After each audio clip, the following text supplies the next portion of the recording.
Brendan, it's Mark. Can you hear me? Hi, Mark. Yes. Good afternoon. Yeah. Great stuff. Brendan, we'll start with the big talking point in football this week. That's the departure of Steve Bruce from Newcastle. But more importantly, it's highlighted perhaps an issue that's not been spoken about a great deal. That's the mental health and the mental well-being of managers, the pressure they're under, the things they have to face from pundits and fans. As someone who's been in the game for a long period of time and have managed a lot of clubs, big clubs as well, is there more that needs to be done to respect, understand, look after and be aware of the challenges that managers face in modern football? I think, Mark, the pressures have always been there, and obviously with now more spotlight and more media and more opinions, and of course that will only grow. I think as managers we understand that if you don't get results, you're always going to be under pressure, and obviously that there'll be things that'll be said. You know, everyone deals with it differently. I from a personal perspective, I try and not get too emotional about words and just try and look at things logically, and that's not always easy because, like you say, sometimes the things that are said. I think what is important probably to mention is that as managers and people who have been in the game for a long time, we understand those pressures and we have to deal with it. I think what people don't understand is because they think managers get well paid, and then because you get well paid that it's okay. But managers' sons and daughters don't get well paid, and their grandkids don't get well paid, and their wives and partners don't get well paid, and they're the ones that probably suffer most. And I think that's, Steve highlighted that. So like I said, you take it as a part of the job. We're very privileged to work in the position of managers at this level and any level. But it doesn't mean that you should be able to say anything. And as I said, there always has to be an element of respect. If it's professional, then fine. But you read things that are personal, and that oversteps the mark. But like I say, people think because you get well paid that it's okay, but it's not, because it normally falls onto close members of your family, and as I said, they don't get well paid, and they have to deal with it. So it's something that it's disappointing to see Steve obviously move on. What a career he's had as a player first and foremost. If you look at the number of games he's had. And then on top of that, to have 1,000 games as a manager, and I think all he asked for was a little bit of respect, and I don't think that was too much to ask in his circumstance. So, but like I say, he's done 1,000 games. He was a Wall's End boy. He's managed the club that he loves. Unfortunately, he's now moved on, and Newcastle will now go in a different direction. And for managers, we understand, as I said, the pressures of it, but it's something that we have to deal with, of course. Thanks for your insight there and your words. Moving on, clearly a really positive week in terms of your European exploits. Would it be safe to say that Patson Daka will play a huge part this weekend off the back of scoring 4 goals? Well, he'll certainly be involved. I think what's really nice is, for me now as a manager, we've tried to manage the team, and in particular our strikers. Jamie, keeping him fresh in Premier League games, and hoping that he becomes more involved as we go into latter stages of European competition, if we're lucky enough to be able to do that. But the freshness has kept him full of energy and full of goals in the Premier League. Kelechi is now a consistent performer. He'll either score goals and create goals and work very, very hard. And Patson was always one that we wanted to give him that little bit of time to adapt to our way of working, our training, the league, and day on, day out, you see him accustomed to that. And of course, he's had an amazing week, scoring his first Premier League goal and first Zambian player to score in the Premier League, and then to score 4 goals was an incredible individual achievement. So we're in a great position in that part of the field, whatever the combination is and however we want to work it. All 3 players are in a great form and great place. So, but we have so many games that you can't tie just 1 or 2 players down to the position. Looking ahead to the game, in terms of the team news concern? Is there anyone coming back from the treatment room? Can you just update us on the team news? Yeah, what we got? So we got Mark Albrighton, who had a horrendous challenge on him in the game that only got a yellow card against Moscow. So he's probably going to be 2 to 3 weeks. Hey, Vicky from PLP, please. Hi, Brendan. Good to see you. Hi, Vicky. Just going back to Patson Daka, I mean, he says that he has a lot of things that he wants to improve. In your view, what is currently his biggest attribute, and what as a manager do you want him to be working on? Well, I think his strengths are what you've seen the other night. He plays on the shoulder, wants to run in behind, and he's a natural goal scorer. You see that in him, very much like Jamie in terms of his movements. They want to go in behind, they want to stretch back lines, and then once they're in that final 25 yards of the pitch, they have confidence that they can score. And where Patson's in a great position to learn from someone like Jamie. You know, he's watching him every day, and even without speaking, you can see that he's looking at his movements and he's learning and developing from being here and in the environment. So now that he is what he is, he's a real good guy who's his energy and life around the place. I think it typified it when he actually came in.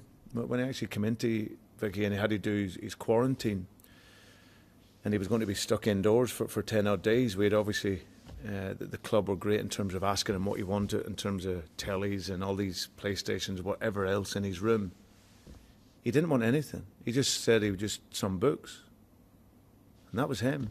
He wanted to read. He wanted to find out about Leicester. He probably read Rodgers' book as well, maybe. But yeah, he's such a great guy, and he's just so full of life. He loves being here, and I just think with time, his game is going to continually improve. And but what he has this natural ability to smell out and sniff out a goal, and you see that in his record, and that will be proven here in the Premier League as well, I'm sure. And as you say, things certainly going very well up front at the moment. He's a huge addition to that. But what do you feel needs to change from a defensive perspective to bring those clean sheets back? Just time. I'm not overly concerned because I know that over the course of the season, when we'll get players back and we'll have a bit more preparation time, then we'll improve in that aspect. But we've shown over a long period of time that defensively in the main we've been very good. I think certainly at the moment, without a lot of preparation time and working on things, it's just cutting out mistakes. You know, we were unfortunate the other night with the own goal, but the second goal we can avoid. The second goal against Man United is something that we can cut out. So I think if we can cut out the mistakes, not give goals away, then we'll be okay. And then, like I said, what we've shown from the attack in front, that with that constant threat, we can score goals. And yeah, I just think we'll improve on the defensive aspect as long as we stop conceding silly goals. And just finally for me, in terms of Brentford, we've touched on their philosophy there. They're very much playing without fear, and I think it's a case for them where they have this mentality, they have this approach, but you need results to back that up in the Premier League. Otherwise, you can start to question yourself and, well, do we need to change? The fact that they've started so well, it really does just generate that momentum, yes, in results, but in terms of them thinking, yes, this is the way we play, and we can do that and succeed in the top flight, which is key for them. Yeah, it was key for anyone. It's key for any team. I think fundamentally you have an attacking philosophy and a defending philosophy, and if you can work those together and get results, that gives you confidence. But certainly when you come out of the Championship and you've watched the level and you're coming up against players, real top level players, that's the, you see the difference when you do move up from the Championship, the quality that's in every single team. Even subconsciously, the teams that you think you should beat, they'll always have players in there that is of a high standard and high level. But I think they've adapted so well, and I think that's a huge testament to Thomas and his staff, that to give the players that belief. And like I say, the players themselves have shown great qualities to play, and actually they've had some really good results, and they'll look to continue with that. And so that's what we know for us. We're in for a tough game, but we know when we bring our game, it can also be equally tough for the opponent. Thanks, Brendan. Best of luck. Thanks, Vicky. Thank you. Hey, Owen from BBC Radio Leicester. Hiya, Brendan. Hope you're okay. Hi, Owen. I wonder whether I can ask you a couple more injuries at this moment. I know I saw Yuri Tillemans coming off against Moscow, and when he was talking to the physio, sort of had his hand clenched, and Pipe says that might have been him saying there was something a little bit tight in there. Maybe is he okay ahead of this game? Yeah, but just more his sort of spasm on his towards his lower back. So yeah, he looks fine. He's on a recovery sort of work today and with the medical team. So but yeah, he should be fine. Okay, good. And Johnny Evans as well. I know you said that you might have to take him out at some point, and that will come further down the line. But how's his foot and that plantar fascia issue holding up after a lot of football for him in the last couple of days? Yeah, well, he's coping and managing very well.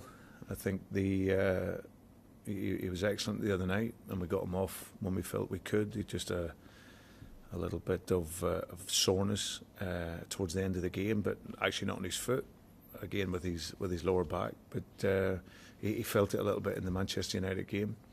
But overall, he's recovered well thus far, and like I say, he'll hopefully be fit and ready for the weekend.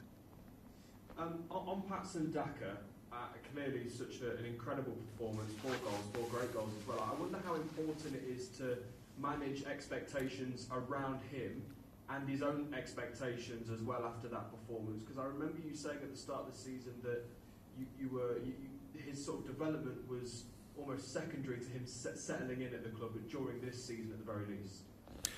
No, his development's not secondary. That's super important. You know, how you develop him is key, and I think what we said was the adaptation is very important for him this season. But I think hopefully you can see that with all 3 strikers that how we've tried to manage them and manage their minutes, because we've got a lot of games and need a lot of energy in the games. Then whether we play with 1 up front, 2 up front, or 3, it's managing that. So, but he's, like I said, he's adapting very, very well. The goals, of course, the first Premier League goal and the 4 goals the other night give him huge confidence, and that's what you want. So as a manager, it's absolutely great. Sorry, yeah, I did mean the adaptation, so I beg your pardon. On Brentford, they seem to have kept a lot of players from the sort of the same players that they've since they won promotion from the Championship to the Premier League. How important has that been for their momentum and the way that they've started this season? Well, for me, in my opinion, it's very important. The players that got Brentford into the Premier League, Thomas, like I did at Swansea, will feel that they deserve that opportunity. But you also need it to add some other players of quality around it. So yeah, like I said, they want to prove a point, and when they have the attributes that they have, then you can see from the start that they're doing that. So yeah, but that continuity, that feel-good factor, as I said, it's galvanising the culture and having the players that have come through with them on that journey. Some of these boys being from League One, into the Championship and now into the Premier League, and it's a great story, and it's great to see them flourishing and doing really well. Final one from me, Brendan. Tactically, they're quite fluid in possession. The games I've seen, sometimes they have their wing backs and their central midfielders almost swapping over, and it seems quite fluid in almost that transition. Tactically, how do you stop a team like that, I suppose, building deeper in the pitch and causing you problems in the transition? Because they seem, when they go forward, quite difficult to stop them already against some top teams already in the Premier League this season. Yeah, I think it's one where, when I look at the team, they play in that sort of 3-4-1-2 system, or 3-1-4-2, whatever way you want to call it. The 2 strikers are a handful. They're physical, they want to run, they want to compete, and they have quality. They can score goals. Players in midfield can play. They can take the ball and pass the ball. And as I said, on the sides, they get good pace on the sides, and they want to deliver crosses into the box. And the back 3 try to close the game out. Goalkeeper's exceptional with the ball at his feet, so he can start the game for them. And in most teams in the Premier League, that is the level. So you just got to be really organised, and in terms of looking to stop the build-up, and everyone synchronised as a team. And you know that you've got to be really competitive, good in set pieces. So they've scored a number of set pieces this season. So that element of the game is very good. So all in all, it's a typical Premier League game. It's a tough game. You got to be at your best to gain the points, and got to be very concentrated against a good side. Brendan, thank you very much, and good luck on Sunday. Cheers, thank you. Thanks, guys. So we'll leave the broadcast section there.